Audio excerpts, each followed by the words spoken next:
George Wyllie was born George Ralston Wyllie in 1921 on Hogmanay on the last day of the year. And he was born in Shettleston, which is not that far from where we're sitting in the Riverside Museum today. The family moved up to Craigton, which is again right over the River Clyde. So George Wyllie grew up in Glasgow in the 1920s. The Glasgow in the 1920s was an amazing place. It was a busy place around the Clyde. Lots of activity with the boats and the shipbuilding, locomotive engineering. His father worked as a rate fixer in an engineering works, and for George, he was surrounded by love, life, water, art. His mother was very artistic. He was really into the theatre, into singing, dancing, music was a massive thing in his life. Art, probably not so much, because people from a working class background in his day didn't tend to go to art school, even though he was really artistic and he came from an artistic family. So George was a sailor, and that was a big thing in his life. He was on the HMS Argonaut from through his early 20s, and they sailed in Europe. They were in the D-Day landings, went to the Pacific, and he was actually in Hiroshima about 3 months after the bomb was dropped there. That was a massive, massive impact on his life. He always had a camera. He was the guy in the ship who took photographs of everything. So he took his camera to Hiroshima and documented that. That would come out years later when George became an artist in later life. But he had to earn a living, like most of us, and he joined the Customs and Excise Service after the war, first in Greenock, or in Prestwick rather, and then he went to Northern Ireland, and it all got a bit heated there in the border. So with a young family, he came back over to Scotland, and he was based in Greenock for many years until he retired, basically in his late 50s. By the 1970s, George was pretty much on fire, making things in his basement, the basement of his house in Gourock, and he would be nicking his wife's forks, spoons and so on, and incorporating them into his welded sculptures, which he made in the basement of his house. He had an elevated house in Gourock which overlooked the Firth of Clyde, and he could see the boats, the ships coming in. So because he was a Customs and Excise officer, he had certain duties, but when he could see the ship coming in that he was meant to go down and sort of do the business with the ship's captain, he would lay down his welding equipment and he would run down the hill, put his uniform on, run down the hill and do his work. But he was kind of obsessed with working and welding and making sculptures, because he had quite a lot of business through, he was an architect, a former footballer, quite a cool guy called Ron McKinven, who commissioned him to make sculptures for the likes of the Birds and the Bees in Stirling, the pub Le Bon Auberge in Glasgow, which still has work by George, nightclubs and so on. He had a steady stream of income, but he was getting interested in the meatiness of art through the likes of Richard DeMarco and his friend Dawson Murray, who was an artist. So he was having lots of conversations about what it was like to be a surrealist, for example, and this tickled him, and he read voraciously as well about art, and it was like in his 40s and 50s he was having a real sort of injection of art and what art could mean to people.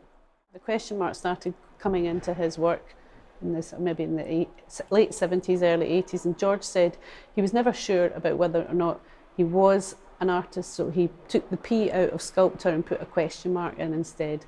And he also said that art was too important for the question mark to be at the end. It should be in the middle of all the work, because you should always be questioning. I mean, he could be quite contrary, George, and he was always questioning things. But I think in his art, unlike a lot of artists who had to make a living, he could be more free with his art.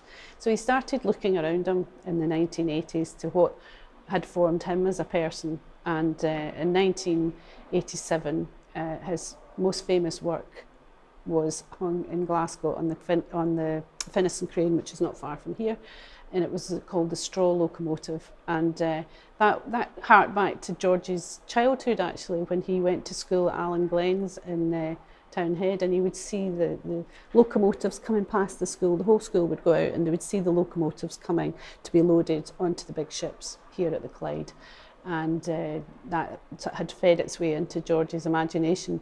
And by then, of course, we were no longer making locomotives, no longer making engines.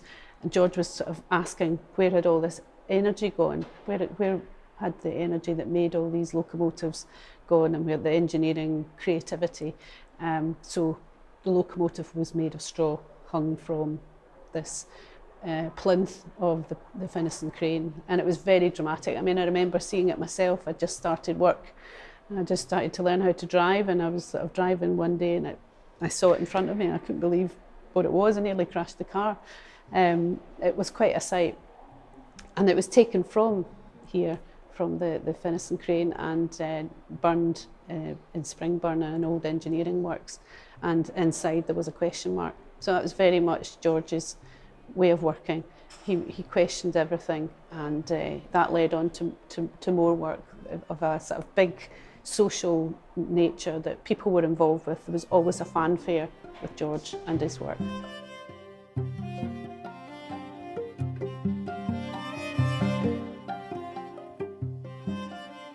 You can see George's work dotted around Glasgow. If you go on a little bit of a walk, you can find it.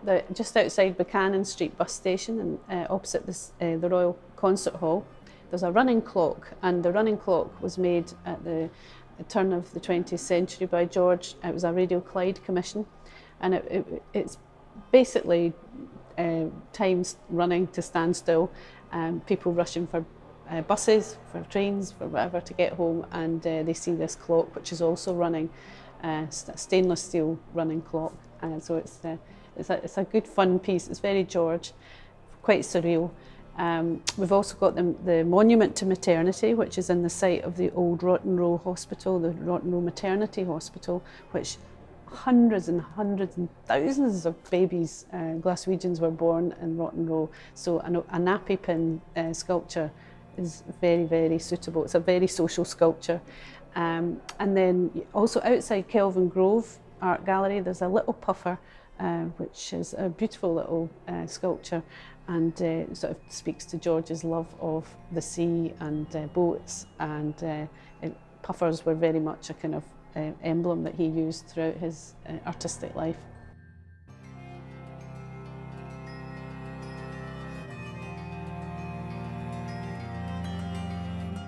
George's work touches a nerve with people, I think, and particularly people in Glasgow. It's very difficult for an artist to sort of really connect with people at his scale, but the subjects that George talked about and put into his work, he poured a lot into his work, and he poured in this whole sort of background of his own, you know, sort of living in Glasgow, working in Glasgow, coming from a family of, you know, people who worked in the engineering works. His father, and they, you know, they went through depressions and so on. So, you know, there was a real kind of political conscience there, and it was all about the kind of, you know, the economics of creativity, if you like. So I think people just, he knew how to make a song and dance about things. He just made things entertaining. He knew that you had to entertain people to then draw them in and make them think in a more, in a deeper way about the work. And the work had a deeper message. I mean, on the surface, well, there's a straw locomotive hanging from the Finnieston Crane, that's a bit funny. Or there's a big, massive paper boat launching on the river and there's a choir singing, that's a bit funny. But when you started to think about it, you know, it was really important work. So I think people saw it, they connected with it. You know, he had grown men crying when the straw locomotive burned at the engineering works in Springburn, because they'd worked there. They knew its importance. It was as if everything, their whole lives had been about working there, and then it all went up in smoke and a big question mark at the centre. You know, it was really quite powerful stuff. So I think George knew, he was a bit of a man of the people, but he also had this amazing creative spark that was always working away in the background. You know, he was always trying to think about ways to connect with people and how he could make art that could connect with people and art that mattered.